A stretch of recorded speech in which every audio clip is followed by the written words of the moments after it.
Okay. One of the things that you always have to remember with this, remember we talk about that don't rush, don't reach. Okay. When you're talking about being out in front and rolling over in games, do you feel the body actually go and reach also? Okay. Can you feel the difference now when we stay behind that front side? And dude, that's what timing is. Okay. You can be successful if you're a little late. Okay, if your swing path is good and you're a little bit late, you can be successful. You're not going to be successful out here being early. Okay, now this is what we need to understand because I don't know what your coaches kind of think about this. There are people that, hey, catch it out in front, right? We want to go, we got to catch it out front early. That's big league stuff, dude. That's guys that are going to hit the ball out of the ballpark. Okay, they're going to catch it out here because in theory, if your swing path is good and you catch it out here, it's going to go in the air. Problem is, y'all get too far out, and so y'all start to roll over instead of just catching it out in front a little bit. So I don't usually use that terminology for you young guys about catching it out in front, okay? Because that's more of a power thought, okay? Always remember, you can be successful from here all the way out to here, right? Even with your front foot and then even a little bit more. But being late first is always going to be the ticket for you young guys until you get this timing down. Okay? The easiest way for me to explain it to you is just to feel your body. If you feel your body get out over your front foot, you're early. You're going to get it.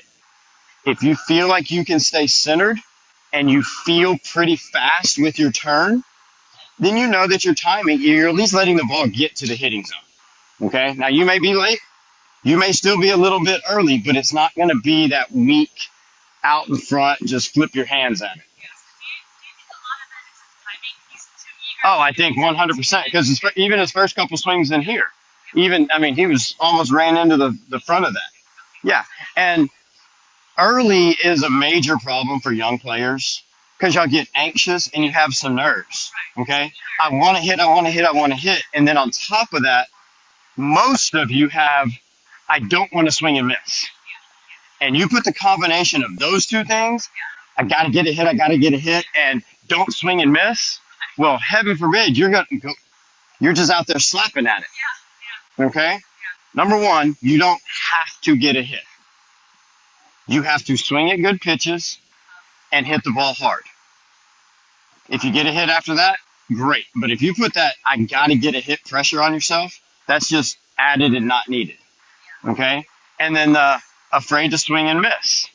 They give you 3 strikes. That's what I tell people all the time. Okay? Get your good swings off at 2 strikes. If you're going to strike out, man, okay, get 2 good swings off. And if you swing and miss, you foul one back. Hey, welcome to baseball. Okay? We just can't go get it. All right?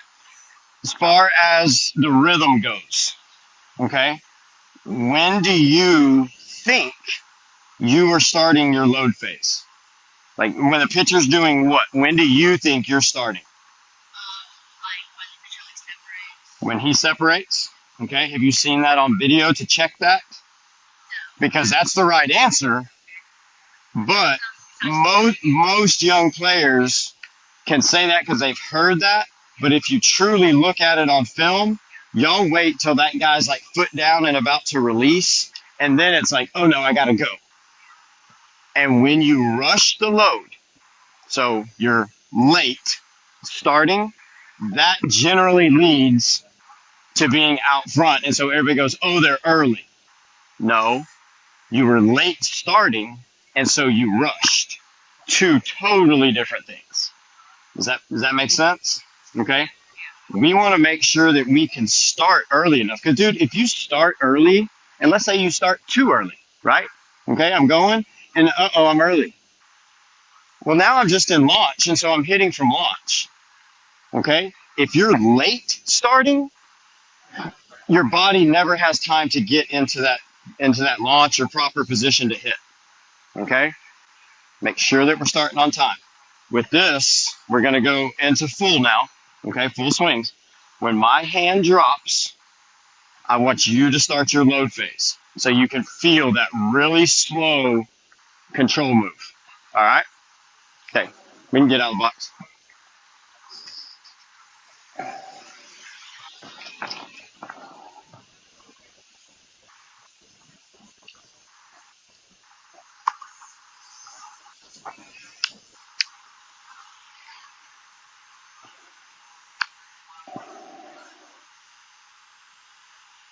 See, you were already late. My hand was all the way at the back, and then you started. As soon as I move, you think about getting into that load phase.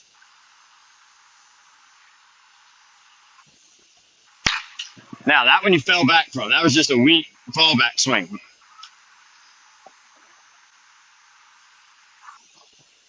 There you go. Late. There. Yes. You heard somebody talk about slowing the game down? Have you heard that terminology? This is how you do that in the batter's box. Okay? Hitting is so hard, and your reactions and your decisions have to be made in thousands of seconds, basically. You starting earlier and you being in that slow control will slow the game down. Okay? You will figure out, Preston. You will figure this out on when you need to start for your rhythm. Okay? But it is always better early on to start too early and be under control than to start too fast and be out of control.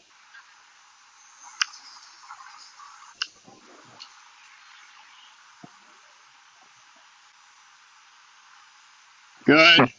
Good. See, and like that one, that control and everything was in rhythm. You were a little late, but you just hit a ball over the first baseman's head. Okay?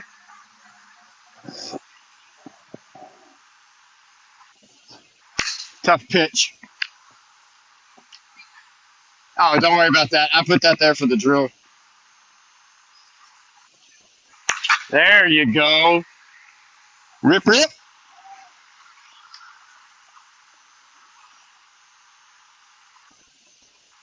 Nice, man. Good. Okay, a couple more underhand, and then we're going to go overhand, all right? So you can get more in rhythm with it naturally. Here we go. Yes. Oh, yeah. Tattooed.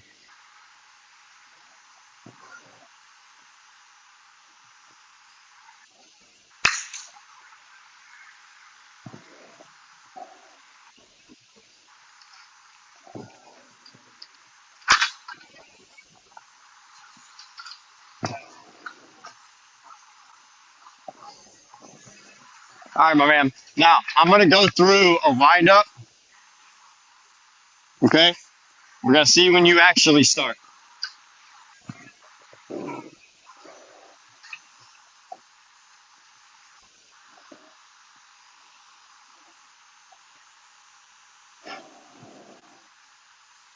Oh, yeah. Yeah. I was watching you and slowed down. That was good. And it was the first throw of the day. There you go.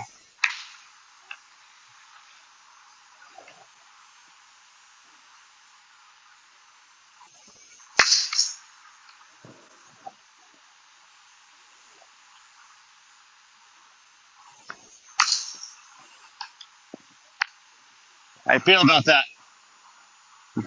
You feel better with that, being early and slower? Okay. Hey, don't reach. Feel it? Yeah. Yeah.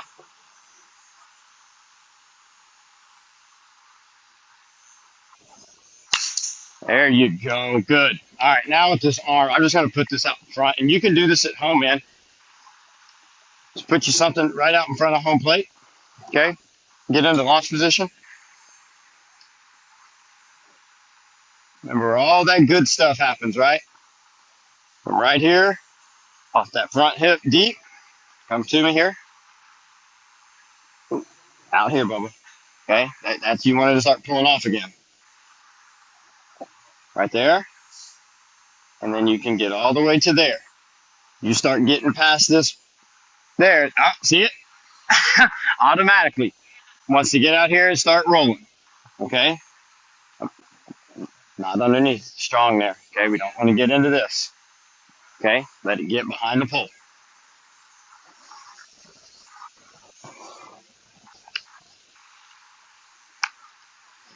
If you're gonna step on that, you're not gonna step on that pole, are you? The pole. Okay,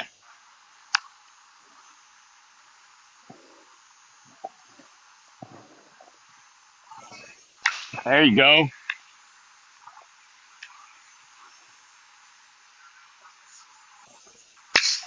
Tell you what, once you get a little bit stronger in your core, man, you're not gonna have as nearly as much of that lean back either. Okay, that core strength, you got to be able to stay down in it. But that's growth. We're not gonna fix that today. But the directional thoughts that we've talked about, yes. Okay, take that backside through, not get here with the chest up.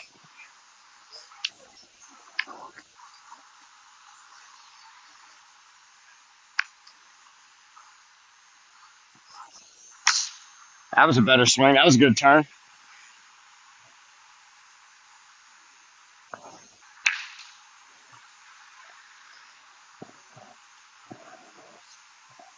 Is that wood bat getting any easier? Can you feel yourself getting stronger with it? A little bit.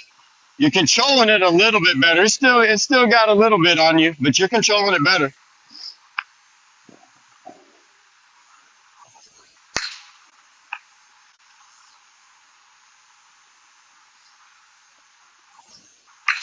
Hey, off the roof. That's what I'm talking about right there. But that lean back, that's just a miss you can't have. That infield pop up.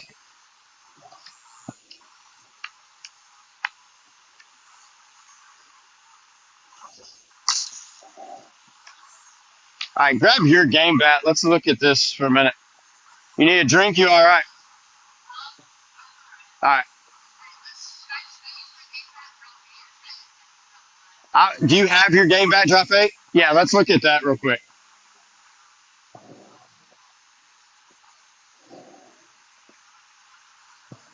Yeah, I want you to get more of a feel for this and then be able to actually feel your body speed too.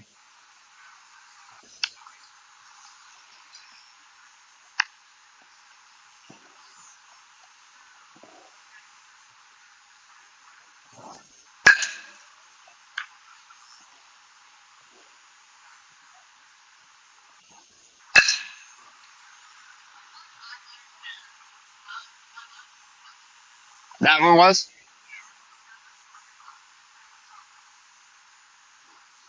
There you go.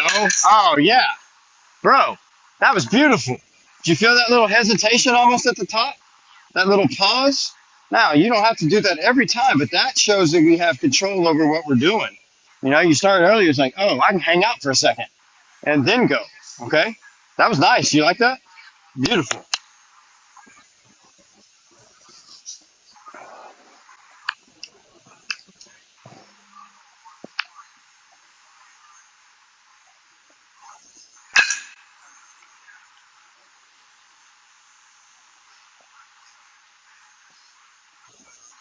There it is, my dude.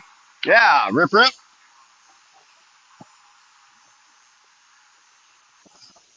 Ah, now you're feeling it. Lovely, lovely, lovely.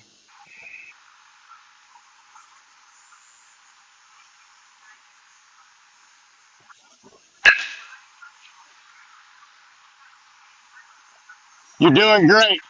I'm just going to pick on you. Try to feel that ground a little more at the end and not up on your toes.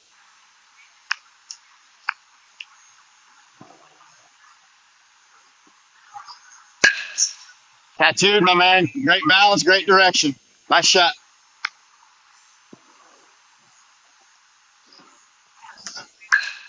Going that way, nice.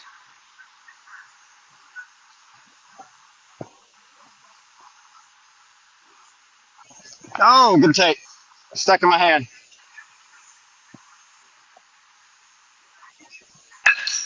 Beautiful. Feel better about that? dude, that for the first time, really working through some timing thoughts on that. That's excellent, man. But it all starts with control of that backside. Okay. We're gonna go ahead and we'll continue with some stuff. But when you're at home, make sure that you're also getting varying speeds. Okay. When you're doing front toss, okay, have dad or mom or whoever works with you speed it up, slow it down. Speed it up, slow it down. Okay. Do you have access to a pitching machine? Okay. I would get on a machine, go from launch, unless you're really comfortable. Machines sometimes can mess with your rhythm just because there's not an arm. But if you go from launch position on the machine and remember kind of that wall like we had on the box and really think about letting it get there, on the faster ones, you'll get your timing. On the slower ones, you'll wait. Okay? That's the deal with timing is you have to make yourself uncomfortable in practice. Timing's so hard that if you're just in practice and hey, I want to feel good, and dad's front tossing at the same speed every time, and coach is BPing at the same speed every time, so that everybody's like, oh, it's great. And then you get into a game, and one game you're seeing a dude pumping 70, and the next game you're seeing a dude throwing 55 lollipops. You're gonna have no idea. Okay, so you've really got to fluctuate that timing in your training. Okay, we call it stress in the swing. You got to put your swing under stress. And you're not going to stress it out if you're just sitting there at the same speed all day, every day.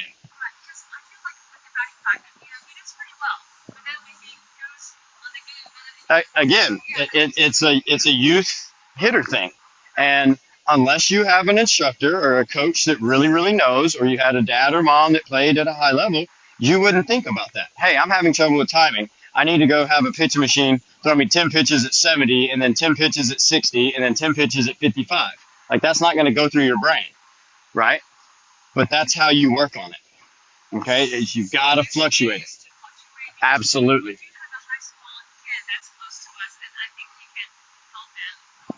100%. And if you got a kid that can throw live arm,